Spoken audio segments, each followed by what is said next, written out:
Folks, before you start the episode, would you like a free case of premium craft beers?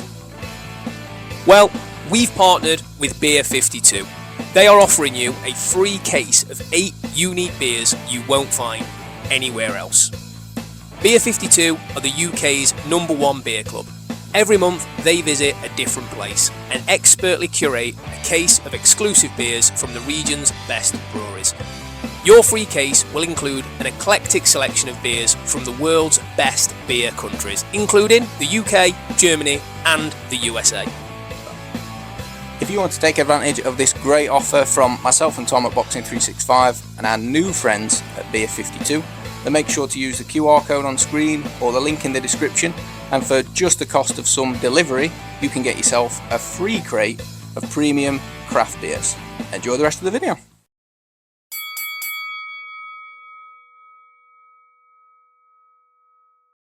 Hello everybody, welcome back to Boxing 365 for our latest episode of Next Card in the Deck. We're going to be looking at the Fury Makhmudov card, which is going to be courtesy of Spencer Brown on Gold Star Promotions and the Ring magazine. Bought a special hoodie for it. You bought a special hoodie for it?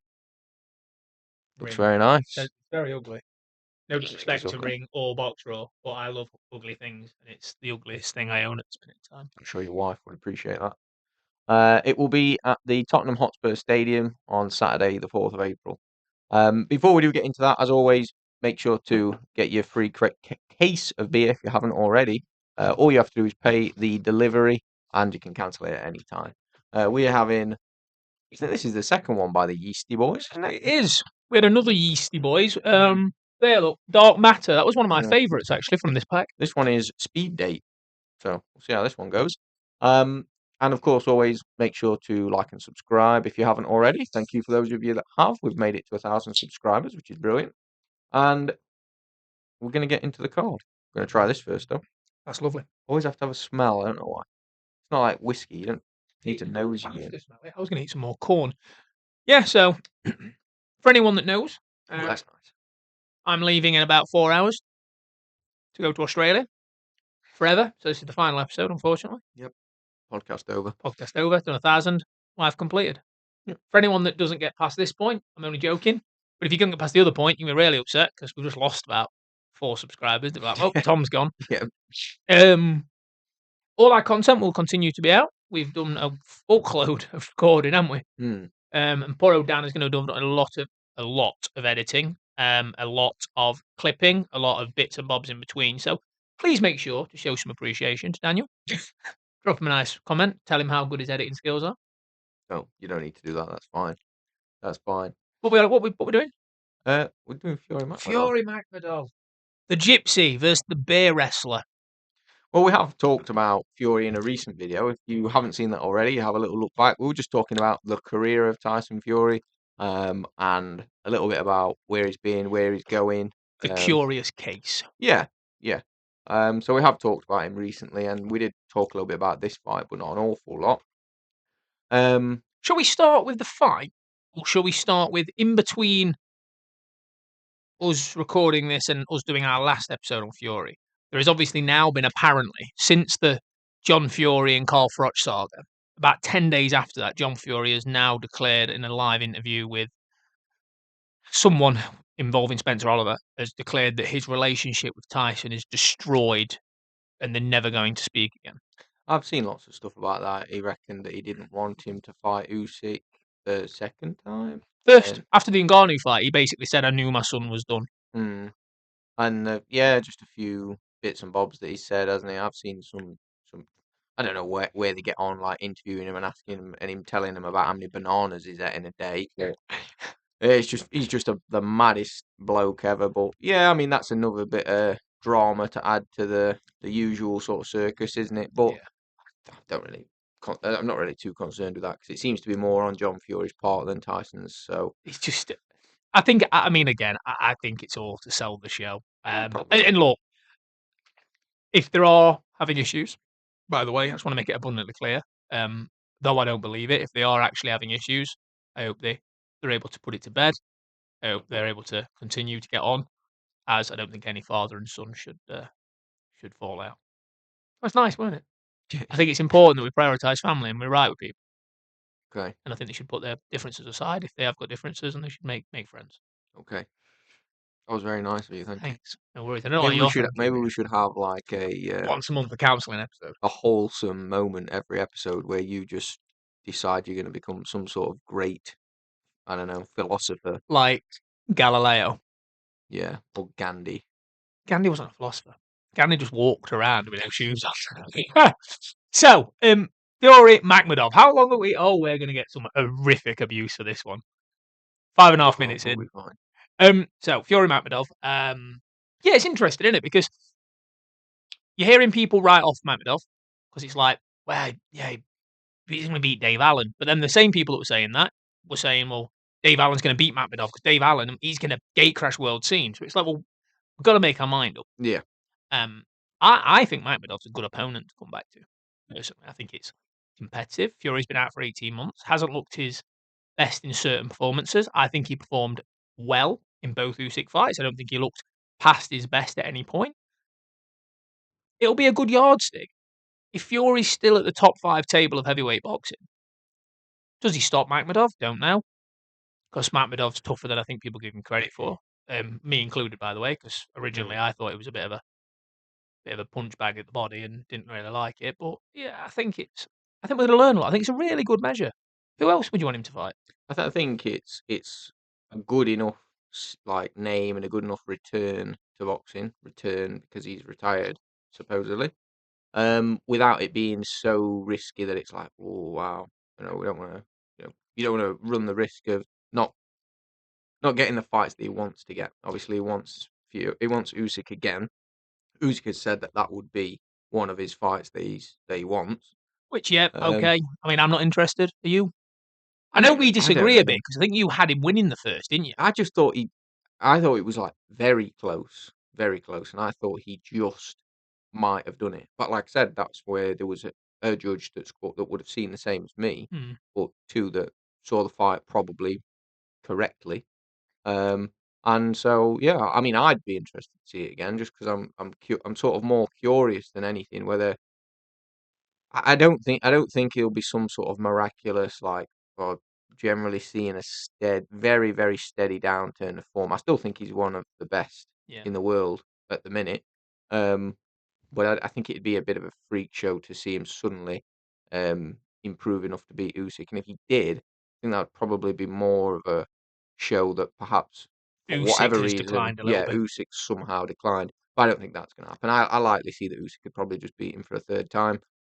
Until That's after the Verhoeven fight, when that happens, I believe that Usyk probably is now becoming realization that he's probably at that point in his career. The reason I say that is the Verhoeven fight's a nothing fight. It isn't. It's a world title fight, apparently, but it's a nothing fight. It's a fight that Usyk should pretty much coast. Then has said, to be fair, that he wants the winner of Wardley Dubois. Again, the problem is with that is he's beat Dubois twice. How many people want to see that again if Dubois beats Wardley? For me to see what's left in the tank of Alexander Usyk, and I'm not saying he should risk his legacy. I'm happy for him to hang up his gloves. I want to see him fight Caballero. I really want to see that fight. Caballero is fresh, still fresher, still not a young heavyweight. I think he's 34, 33, 34. I want to see that fight. Because the thing is if Usyk goes and beats Verhoeven, right? AJ's obviously back in he's having a sort of another mini comeback again because of obviously what happened. yeah. If Tyson and Usyk get it on again in, let's say, September, right? Usyk has beaten a kickboxer. Tyson's beaten Makhmudov, who, yeah, he's a top 20 heavyweight. You'd argue, wouldn't you? I don't think you could sell that as who's the best heavyweight on the planet. Do you know what I mean? And I Yeah. think you have to admit at that point that to continue to claim you're at the top of that tree, I think you've got to prove yourself against the young people. Not necessarily Moses. I don't think he's earned that shot yet. But I think you look at the likes of Caballero.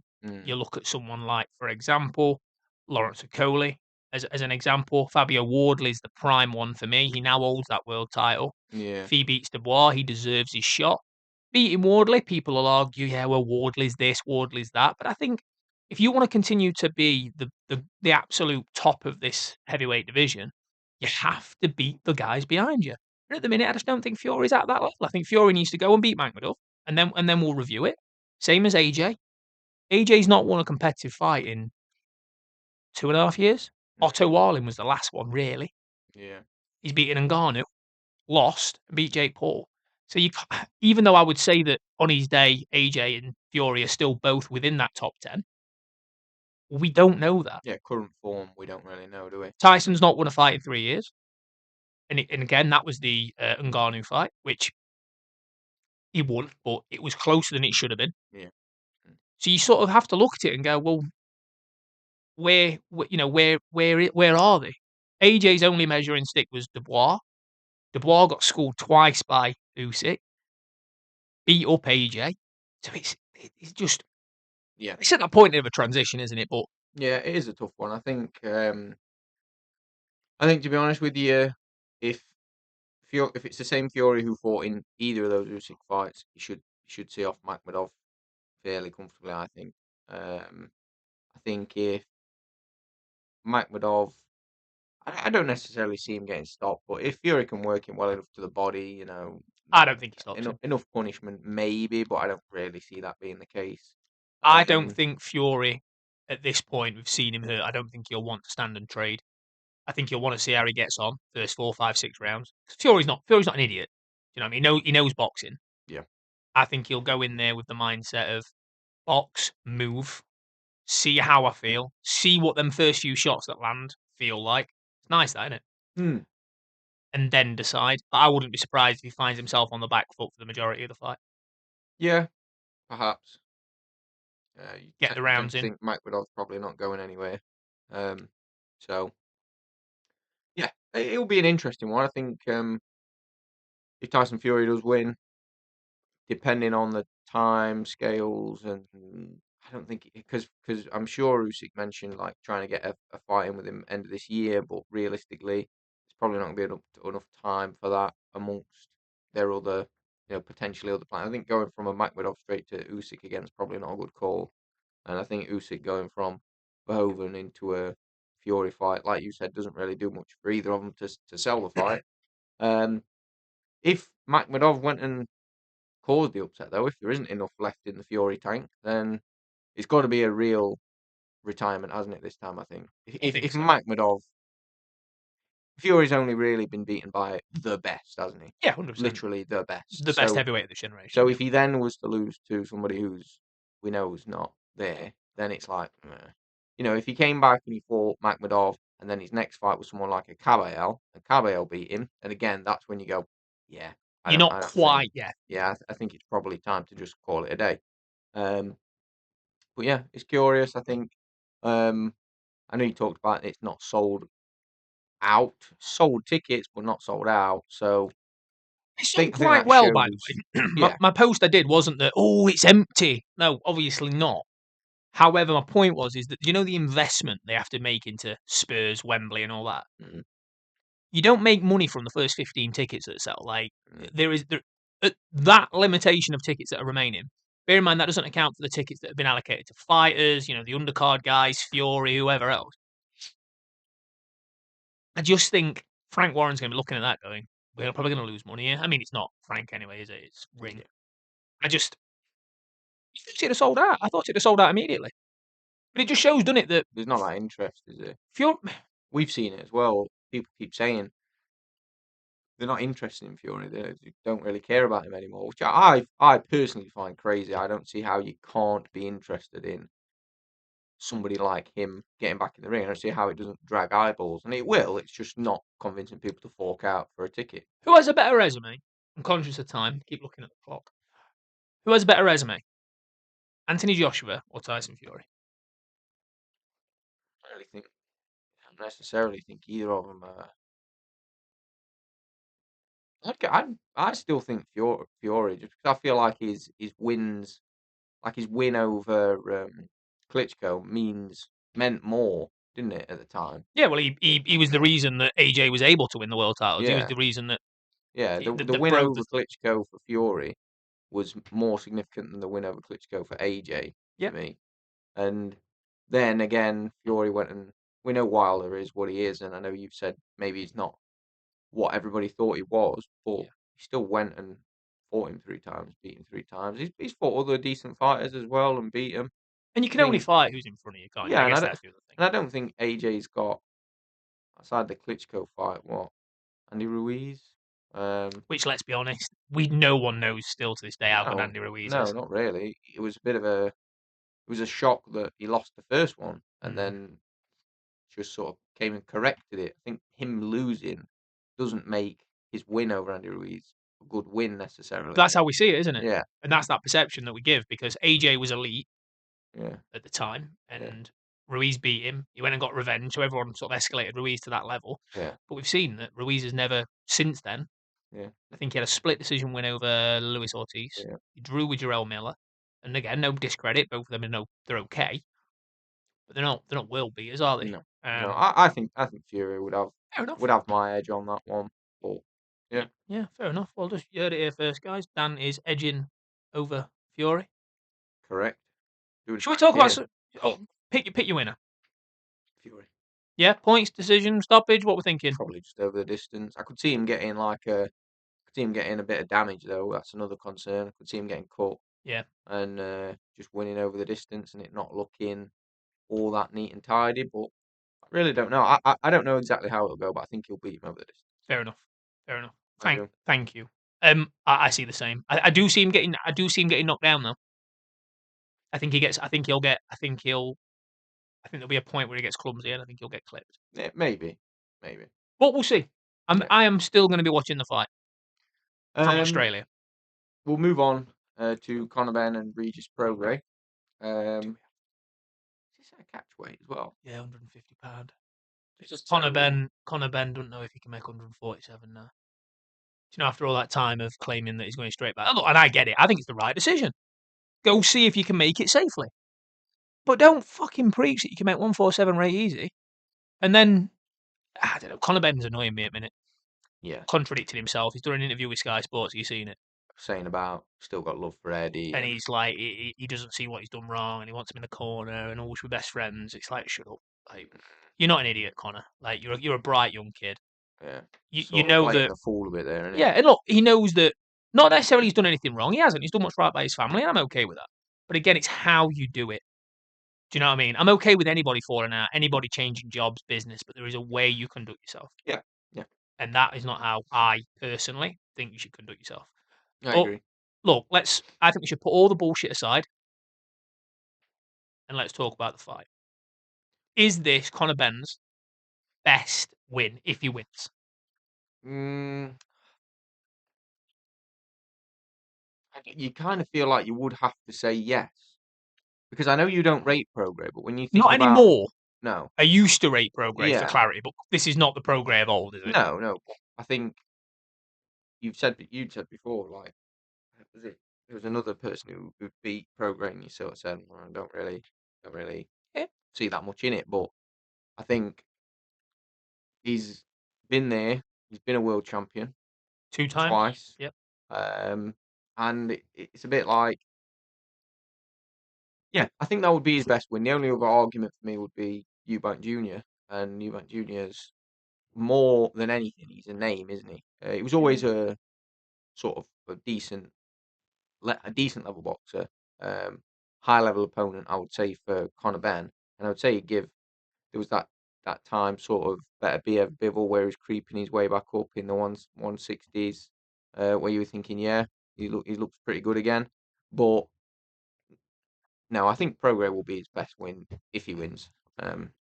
Yeah, I'd have to agree. And the thing for me is, again, it's that thing of, yes, he's in against Prograis. Prograis be his best win. This is by far and away not the best Prograis. It's Prograis operating 10 pounds above his natural weight, 8 pounds heavier than he's most recently fought. Actually, I think he was 142 for Jojo Diaz. There's no clause with regards to rehydration. There's nothing like that, which I'm okay with. Look, I'm not here to call Conor Benn a hypocrite. The deal for Conor Benn and Eubank was one deal. This is a different deal. But it's annoying because on paper, people are going to look at it and go, like, again, if he does, he beat Regis Prograis. The guy who maybe beat Josh Taylor. The guy who's a 2-time world champion, like, massive. But to anybody that watches the event, anybody that understands the build-up, anyone that listens to the experts, Tom and Dan at Boxing 365, Mm. this Regis Prograis has got everything stacked against him. Mm. Everything stacked against him. Does look that way a little bit, doesn't it? I'm okay with it. I get it. And Regis has said, like, he wants a payday. He thinks he can beat him. And there's someone else that thinks he can beat him, which we'll talk about later. But for me, goes in there, the bigger man, naturally bigger, home soil, young, undamaged. Prograis been through war after war. Mm. I just, I think he beats Prograis. Yeah, I I do. think he will. I think he will. I think Prograis will make it difficult for him though. And to be honest with you, it would be one of those fights where if I woke up, I'm obviously going to watch it, but if Prograis was to beat him, I would wake I, up. I wouldn't be like, oh my god, no way. I'd just be like, wow, okay, fair enough. Conor Benn really, all the stick he got was warranted. All the stick he gets for why is he highly rated as a super welter, it was warranted because he hasn't proved it, and then he's fought somebody who's probably over the hill, and they've beat him. So obviously that all depends on the way that the fight goes, but Yeah. it wouldn't be the biggest shock of my life if Prograis did pull off a win. No. I think that would just be evidence of Conor Benn really wasn't what we thought he was. But I do think that he will win. I don't think that he's going to find himself. I don't think he'll fight at 147. I don't think he'll get back down there anymore. I have a feeling he's going to miss weight. You think? Mate, I'm not being funny. You look at his resume and you look at BoxRec, right? He's not fought at 147 for 4 years. Mm, So yeah, fine. You can cut weight. You can do all of that. You can have the best food therapist people, nutrition. them geezers, Yeah. right? Food therapists, I Yeah. prefer. I just think he's grown. He's got his man strength. He's built into that body now. I just think a little bit like with Eubank. You get to a point in your career where there isn't going backwards. Look at Bam Rodriguez. Bam Rodriguez went back for one fight to pick up a title, and it wasn't the same Bam because going up in weight's easy in Mm, the most part. You might not carry as much power, but you're more energetic. You can train harder. Going back, it's tough. yeah. And I think if he makes weight, my worry would be after round sort of 4, 5, 6, because Conor Benn fights at a good pace. Yeah. Start to feel it a bit. Feel that drain. And then how does he deal with that? Because Mm, again, that's a different problem. It's all fine yeah. and well getting dragged into deep water with Chris Eubank Jr. in the first fight. We don't know how good that Chris Eubank was. Got dragged into deep water, but he got dragged into deep water with a full belly of food and a camp where he didn't have to worry about what he was eating and all this sort of stuff. So there's so many question marks. Don't get why anyone has paid 15 million. I, I can only perceive there is something else, a part of this deal that's going on in the background. If Something Conor fishy. Benn fights Ryan Garcia and Ryan Garcia's decided he's not going on some sort of weird surfing holiday where he's going to have tattoos and Mm, smoke weed and get pissed for 8 weeks, Ryan Garcia ruins Conor Benn. think 100%. shouldn't it? Well, Ryan Garcia, Especially on his last performance. Ryan Garcia, we know, aside of everything, because again, there's always controversy with Ryan, but we know he operates at world level. Before all the crap, when he was a young fighter coming through, you look at the names on his resume, like even the Javante fight, he was weight drained to hell at Javante fight, and that was a Yeah. horrible, stupid situation. Young fighter, Oscar De La Hoya probably should look at himself there. Piss poor agreement, Yeah. but he went in there, and the first few rounds, it was competitive. Proves he operates at that level. Conor Benn doesn't, or at least hasn't proved he does. So yeah, look. Question marks. Will I watch the fight? Yeah. Will these guys watch the fight? Probably. I hope so because it's a big fight.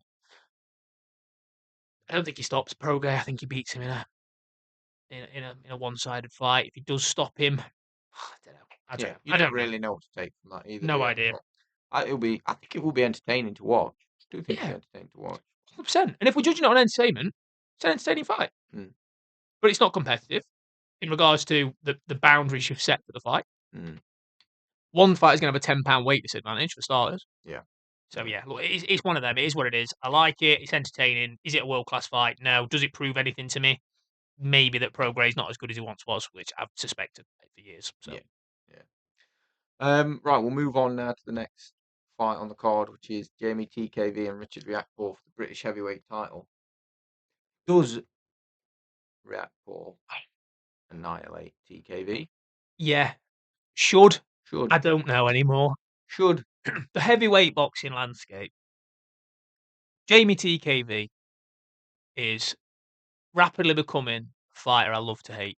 But he's also a fighter I hate to love at this point because I love an underdog. And he keeps coming in and I keep thinking, Jamie TKV's fucking dog shit. Like, Yes. yeah, I know. I honestly, genuinely think he is. I think that poor performance from Fraser Clark made him look a lot better than he was. And even then, it wasn't, TKV was doing a good job of being up close and landing shots that he had no right to land. And, that sort of stuff.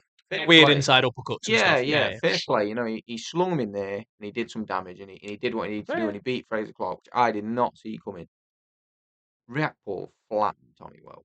Yeah. Flattened. And I'm not saying Tommy Welch is the same fighter as TKV. But No. what I'm saying is, Riakporhe's got the skill. We know he has. We've known It was a world class cruiserweight, wasn't it? we know he's had the skill for a long time.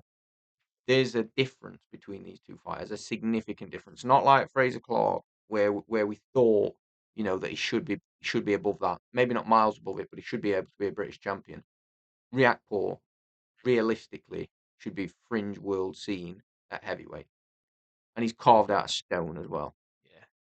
The Midnight Train. The Midnight Train, telling you now, I Runs. could see TKV on his back in 3 rounds. I hope so. But And not because I want TKV to be on his back, because there's certain fighters, and TKV comes up a lot. I think I'm going crazy because a bit like with Ibrahim Sulaiman, who, by the way, I'm still not sold on. Right, I look at him, and there's so many fighters we've seen come through, and we've kind of gone bit of a hype there for no reason. We've called it a few times now. I just look at him, and every time he wins, I think, am I missing something here? But he is difficult, isn't he? And he is difficult. But I think that's it. So I watched him fight. We've watched him live a couple of times now. And the first time I watched him live was against a guy called Igor Mercado down at York Hall on the undercard of Dubois, somebody. Callum Simpson on that card as well. And he lost. He got stopped because of a cut. A cut from a punch, may I add. There was no clash of heads. It was a punch. He was beat up by a Brazilian who had... This Igor Mercado, by the way, bring him over. Decent fighter. But he's area level. And that night, I went, he's area level, maybe English title. Now look, he made it awkward for a difficult David Adelaide. Yes, he was caught on the break, which I don't agree with. I've stood by it for years, and I've stood it with Kakachi, Cordina, and I don't agree with hitting on the break. It does happen. Referees seem to deal with it differently. He was hit clean, and we saw what happened. We've seen it before. We'll see it again, I'm sure. Probably this fight, if I'm being honest. He fought a Fraser Clark that I think is a bit broken. I think which we'll see even more of against Justice Huni, which is another fight we'll talk about. Hey, look, TKV, prove me wrong. If he beats Riakporhe, however he beats him, if he beats Richard Riakporhe, I can't doubt. There's no more doubt. I don't think I think he seems like an alright enough bloke. To be honest with you. Like he doesn't like make too many waves or anything like that. But I do think, I just don't think he's at the same level as Riakporhe. I feel silly now saying again that I think he's going to lose, because if you'd have asked me, right, put Fraser Clark and Richard Riakporhe in, I'd 100% be telling you that Richard Riakporhe was going to win. So I know in my own head where those two fighters are in my own head. So it doesn't, it's not like I was saying I thought Fraser Clark was going to beat him just because I thought he was going to. So David Adelaide, win. Right? We know the measure of David Adelaide. We know where he's at in his career. We know what level he kind of operates at. Yeah. Does Richard Riakporhe beat David Adelaide? I think he's much more skillful. Yeah, I would agree. I would he's agree. Much more technical, and he's got as much, if not more, power. So I can't see why he wouldn't. But again, Adelaide won't go away. Saw that against Hrgovic. Unless you're Fabio Wardley and he knocks him out in round one. Unless you're Fabio Wardley and then you get absolutely flattened. He's got like juiced up power, but without the juice. It's mad, crazy. He is mad. Yeah, look, I think you explained it dead on the money. I think Richard Riakporhe proved against a number of opponents down at cruiserweight in a stop and start career at cruiserweight. You know, he's 36 now. Promoter problems and stuff. Yeah, Weren't yeah, there, he had some issues, but he beat CBS in the first fight, which we've both watched a few times now, and it was a tight fight. Didn't show up in his first world title fight again against CBS. Just didn't turn up. Wasn't at the races. Glavaki for me probably his best win, Probably. which we were there for. Great win, great win. Absolutely walked through him. And again, Glavaki shared the ring music. Like he's Yeah. not this guy's No not a bum. slouch. Like he's a class fighter. So yeah, for me, and again I'm the same boat with you. I think he stops DKV. I think so. I think so. Right, we'll move on to the last fight because this is getting to be quite the long episode. Sorry guys. Justice Hooney and Fraser Clark. I know you sort of alluded to it already. I'm with you. I think Justice Hooney is probably gonna. I mean, he was making light work of Fabio Wardley. It was only Wardley's power, freakish power that got him out of trouble, really. Short right hand on it in 11th round. Yeah. So if it wasn't for that, Hooney won convincingly. Hooney would have won by a wide margin. So I think you weigh up the fact that Fabio's shared the ring with both these guys. Mm-hmm. Shall I say something controversial that no one's going to agree with? Mm. But you're more than welcome to use it. If Justice Hooney had power, he'd be one of the best 5 heavyweights in the world. Do you think? Yeah. Think he's that skillful? Yeah, he's that good. A bit like Moses Atauma type of good. Like you look at his footwork. I mean, I'm not being funny. In like his 5th fight, beat Kevin Lorena, 2-weight world champion. Yeah, fine Bridgerweight, but again, 2-weight world champion. Yeah. Quality operator at Bridgerweight, quality operator at cruiser, and as well, bear in mind we've seen him at heavyweight give difficult nights to Daniel Dubois. Yeah. Dropped him 3 times. Didn't give a particularly difficult night to Lawrence Okoli, but we know Lawrence is awkward. So for me, Justice Hooney's got absolutely everything. Except for power. Except for power. And at heavyweight, unfortunately, Need a bit of that, you, otherwise you're just 100%, going to get steamrolled. 100% that. And the thing is that Fabio never lost any confidence in that fight because at no point I don't think Fabio was ever hurt. I think Fabio, yes, he was being hit a lot, but I don't think there was any other point where he's like, I need to be cautious about what's coming back here because I don't think Hooney has it. Yeah. And I think if he had it, you'd be looking at, like I say, a top 10 for definite, but I think a top 5. He's brilliant. And coming through the amateurs, we saw it. The hype around him, by the way, was phenomenal. I mean, he fought for the Australian title. Yeah. Against, I wrote it down, Faye. If I go Opulu. Yeah, who was 11-1 in his debut. Like the guy, Justice Hooney's a quality operator, and I think he's got. I don't think the Wardley defeat will have done anywhere near as much damage to him as what we've seen happen with Fraser. Yeah, I was going to say Fraser's picked up obviously quite the loss against Fabio in the second one, demolition, and been in. I'm reluctant to call it this, but what was basically a war with TKV, just an absolute. It just drained both of them. You could tell, you could see it. I think he's not getting any younger. He's 34 now, and he's only 12 fights in. So, but he's already took quite a bit of punishment, even in some of the earlier fights with cuts and things like that. Who was it that he clash heads with somebody? Can't remember. He had a bit of a nasty. Bogdan Dinu? Might have been Dinu where he took a nasty cut, something like that. So yeah, there's I don't know. I worry for Fraser Clark in this one. If the TKV fight had gone differently, I wouldn't be concerned. If the TKV fight had gone as I expected, I wouldn't really be so worried going into this fight. I think he'd be able to stand his ground, but again, has that power, maybe the confidence. I don't know. I just worry that maybe this is a step too far. Just as soon as above TKV. 100%. So, I do feel sorry for Fraser because we're big fans of Fraser. We always have been. Love him. I think he's brilliant. I think he's a lovely guy. I've been from day dot. And I just think it's one of them where because people forget when you're in the amateurs for as long as Fraser was, they're not friendly miles. Like there's miles on the clock. I mean, Fraser was in the GB setup for 10 years. Went to 2 Olympics.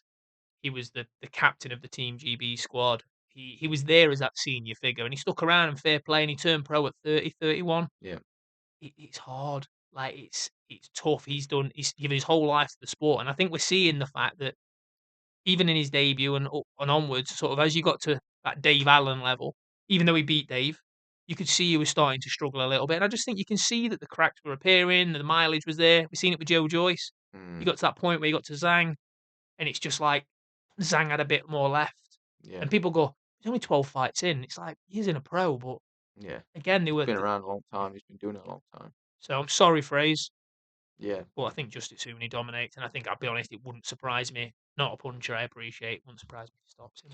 Maybe again, I don't necessarily. I know Fraser has been obviously by Fabio been stopped pretty devastatingly, but see it more being a he's had enough. You know, he's It'll getting his be. head punched in. He's I, gonna have to I wave don't think this it'll be off. a referee. So he's got Joe Gallagher in his corner. He'll chuck it in.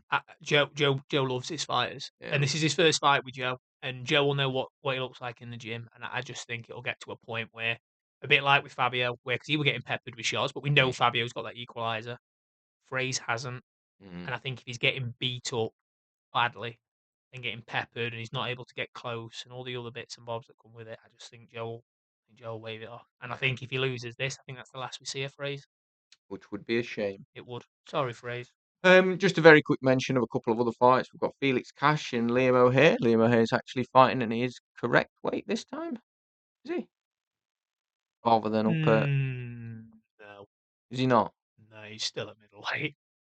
I mean, the other tournament that was a That's super super middle. middleweight. Yeah, it's closer to what he should be, He's but... back. Yeah, I mean, Liam, I think his career is based at welterweight. Mm, So I mean, he's only 13 pounds heavier than he should be, and he probably had a really good time at the zoo that day. yeah. He's gained 13 pounds. There's also a couple of other fights. Brian Goram and Eduardo Nascimento. Mikey Talent, Christopher Rios, and Elliot Whale. Oh, Decent little card. decent little card. Not brilliant, but it's Not decent. brilliant, decent. I think those top four are good fight. Right, we'll go through the usual programming, which is to say our predictions or your predictions. So Fury Makhmudov, Fury points. Ben Prograis, I think Ben just size and youth for me. TKV Reactball, Richard react for stoppage, but prove me fucking wrong again. Hooney, and Clark. Yeah, I think Hooney schools him, unfortunately. Yeah. I think Liam O'Hare causes the upset because our boy Liam, but he's not on the predictions list. But I'm just shout out Liam O'Hare. What's going to be the best fight to watch? Fight of the night. Ooh. I think that is a tough one for this card. Ooh. I'm not going to talk through why I think because the video's gone on long enough. But I'm going to give it the main event because of the fact I'm most curious about Tyson's current level. Okay. But the rest, I kind of think in my head they're going to be a bit mismatchy. I just think Reactball's too good for TKV. I think Fraser's got nothing left, and I think Hooney's brilliant. And I kind of think that Prograis is going to realise early on that he's way too small. Mm. So I think the most competitive fight is the top one. Yeah. Which is mad to say, isn't it? Sort of. Because the rest of them on paper look more. Anyway, yeah, look. I know what you mean. Top of the bill. What about a card rating? I think it's good. I don't think it's great. There's a couple of issues I've got with the card. I'm going to give it a 6. I don't think 6 is bad. I was lower to begin with in my head. I think 6 is about right. I don't think you'd give it any higher because you don't know where some of these fighters are at, so you can't really give it any higher. If But Conor Benn had a competitive fight, I'd be okay with it. Hmm. Even at 154. I'm not saying he has to be at just even at 154, I'd been okay. But he's not. So he's fighting at 150, which annoys me. He's weight bullied Regis Prograis with contracts. He's getting paid an extortionate amount of money for a fight I don't give a shit about. That's co-main. Main event, okay, I'm okay with that. TKV Reactball should be a mismatch, but who fucking knows at this point? Yep. Fraser Clark, bit like the Joe Joyce thing. I just feel like he's been fed to the wolves here a little bit. Like, maybe I know he's not young enough to roll the dice over a period of fights and have a comeback and whatever, but yeah, I don't know. Maybe I'm wrong. Tell me I'm wrong. Well, as far as AI and ChatGPT goes, they have predicted that Fury will win, Prograis will win, Oh, Reactball will beat TKV, and Hooney will beat Clark. I'm surprised. I mean, I'm not surprised because robots don't know anything, but I'm surprised they've gone for Prograis. Because that surely, even on a bookmaker's point of view, you'd see that as an upset. Maybe Probably just the even AI, Connor. No, you're a fraud. Okay, so we're getting a bit personal. That does bring us to the end of the episode, though, and we will look forward to seeing you on the next one, which is going to be what's the next one? Collins Lorente? I don't know. I think it is. No. No. Is Collins Lorente on the same weekend, or is it David? Is it The weekend after, innit? when Smith Morrell? That's the 18th. Let me sort things out. We'll see you on the next episode. Thank you very much for watching. Make sure to like and subscribe. Get your beer. Go to TikTok and Instagram. See you later. Drink responsibly.